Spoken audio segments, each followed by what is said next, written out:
Good morning, ladies and gentlemen. I'm Wing Commander Suraj, and I joined the Indian Air Force and served the nation for 22 years. After that, I took a premature retirement and joined the Indigo Airlines as an assistant chief instructor pilot training, and I have been in Indigo for about 6 years. And I would like to thank SS Career Solutions and its expert command teams for giving me an opportunity to connect with you and giving me a chance to connect with all the future aviators. And with this, I will talk more about what an aviation is. So when we talk about the flying, what we think is the risk involved in flying. So why risk? Okay. In fact, if I have to talk about the flying, it is the safest option as far as the mode of transportation is concerned. Because in an aircraft, we have got a system. For example, you would have seen many aircraft which has got two engines. So every aircraft has got one main systems to be operated, and thereafter we have another standby. Okay, if the main fails, the standby is ready to take over everything in the aircraft. Even if the standby fails, we have got another standby. So therefore, it is one of the safest means of transportation. So all of you guys, okay, leave the idea about this risk. At the same time, I will say that the risk involved is, I have talked about the aircraft or the aeroplane, the risk involved is has been looked after by design itself. But the risk comes from the operator. That is me, or if you want to become a pilot, from you.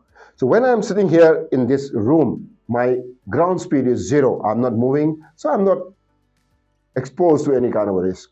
But when you take out a bike or a car and start driving on the road, so there is some element of risk which is involved. Similarly, when I talk about an aeroplane, the aeroplane flies at about 800 kilometers per hour to 2 Mach or 3 Mach. When I say Mach, Mach is nothing but the speed of the sound. We fly more than the speed of the sound also. So thereafter, the risk involved is going to be more. Why the risk involved is more is, as a human being, I need to take a decision whenever I operate these machines. And these decisions has to be taken very fast.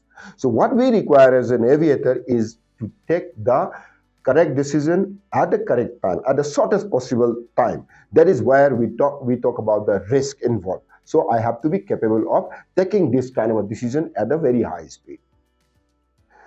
So one thing more is that whenever we talk about the aviation, so it is not forgiving at all.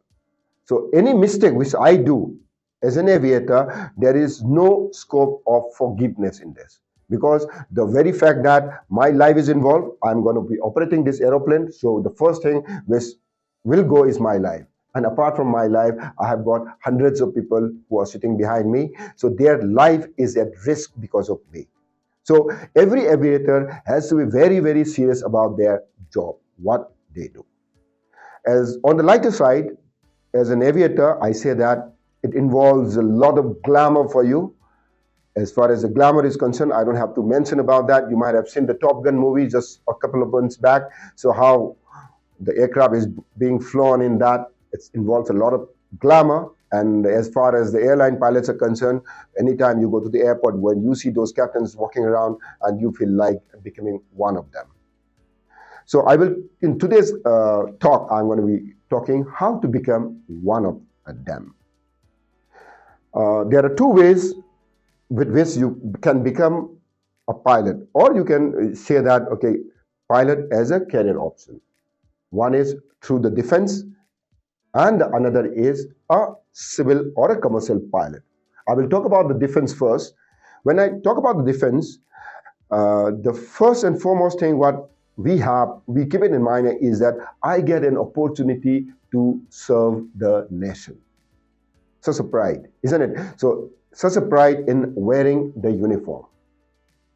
Even after I serve the nation like the way I did, I served for 22 years, I left, and now after the tenure nowadays can be either 14 years or 20 years of minimum years, then thereafter you have to apply an examination which is known as the Airline Transport Pilot License Examination, which we call it as an ATPL license exam. Thereafter, you can join the commercial airline directly as a captain. But as far as the defense is concerned, the selection process is very tough. Okay. As you all have heard, the NDA, the CDS, and the FCAT are the three ways to join the defense forces, and these examinations are tough. As far as the NDA is concerned, the syllabus, okay, how to join NDA? The syllabus is 10+2, and as far as the CDS is concerned, the FCAT is concerned, it is a graduation. But in order to become a pilot, you should have had physics and mathematics up to 10+2 level, that you must pass 12 examinations with physics and the mathematics. That's the requirement. So as far as the pilot training is concerned in the defense, after having selected in the NDA or CDS or in the FCAT, you will be trained in the Air Force Academy. You will be trained by the Air Force to become a fighter pilot, a transport pilot, or a helicopter pilot. And you can serve the nation. As I said, that after having completed your tenure as a defense pilot, then you can opt to come out and fly the commercial airline. So as far as the commercial airline is concerned, as I have already talked about, okay, it involves a lot of glamour. You will have a chance to explore the whole world. Stay in luxurious hotel, that too the company will pay for that. And the finance involved is pretty high. If you want to become a pilot, a commercial pilot, then you will have to spend a little bit of money. So we have got two types of license. In fact, three types of license. One is the student pilot license. With this license, you can fly an aeroplane. But however, you cannot carry passengers, or you cannot fly this aeroplane for any commercial activities. So the next level of license is the commercial pilot license. This is the basic minimum required license to fly a commercial airliner. So after having flown about 3,000 hours as a co-pilot, after having that CPL, then you are eligible to become a captain of the aircraft, for which you have to apply or you have to pass another examination, which is known as the ATPL, which I have already talked to you. So like this training, how do you go about this training? Is that after having completed your 10+2 or graduation for that matter, the minimum required qualification is 10+2 with physics and mathematics, you can go for an examination which is generally conducted by the IGRUVA, that is the Indira Gandhi National Uran Academy, or you can join a cadet program which is conducted by any airliner. Many airliner recruit a cadet program wherein after 10+2, you'll have to apply an examination. If passed, you can train with that airliner, and the airliner will absorb you as a pilot in their airline. Or the third thing is you can do privately. There are many flying clubs around in India, also abroad also. The only difference is that if you do it in India, it may take a little longer period of time. If you do abroad, okay, it may take a little less time. As far as the costing of this training is concerned, it depends upon where you get your training.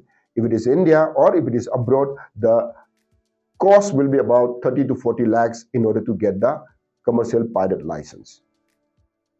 So after having done that commercial pilot license, okay, you can become a commercial pilot. But however, in order to become a pilot in these airliners, okay, they fly different aircraft. There is Boeing's or Airbus aircraft. So you have to have another type of license, which we call it as a type rating. After, let us say that CPL is the basic license. After having that basic license, I'll have to take another license for flying an Airbus or flying a Boeing. So that particular exam is known as the type rating examination, for which you will have to spend somewhere around 20 lakhs. So in order to become an airline pilot, the basic amount required will be around somewhere around 70 lakhs or 1 crore. If the airliner is taking you, they will charge a little additional, but they will guarantee or they will actually give you assurance as far as the job is concerned. And as far as how much you earn, everybody is interested in how much you earn as a pilot. So if you are in a commercial airliner, the starting pay will be approximately about 70,000. That does not last very long. After about a year also, you will start getting about 1 lakh, 1.5 lakhs, whereas a senior captain will get about 10 lakhs in a month. So in this particular examination, I have told you that you'll have to apply the NDA also, or you have to apply the exam which is conducted by the airliner. Let's talk about the syllabus then. What is the syllabus? Okay, the syllabus is very easy.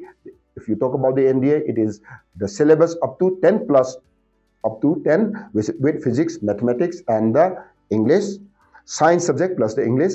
Similar examination is taken by the airliner for you to become a pilot. And apart from that, PCM and the English, you will have to appear the verbal and the non-verbal, which every competitive examination has got it. And apart from this examination, you will be projected to a psychometric test. Basically, psychometric test is nothing but memory. You can retain a memory for how long, identification of pattern, your limbs. That means when I say about the limbs, your hands and the leg, the coordination between your limbs and your brain, these are tested to become a pilot. So as far as what you do and how to enter the pilot, the syllabus, after having talked about that, I think I have given you a fair amount of idea to become a pilot. And lastly, I would like to thank our SS Career Solutions once again for calling me and giving me the opportunity to talk about this subject in their expert talk. Thank you.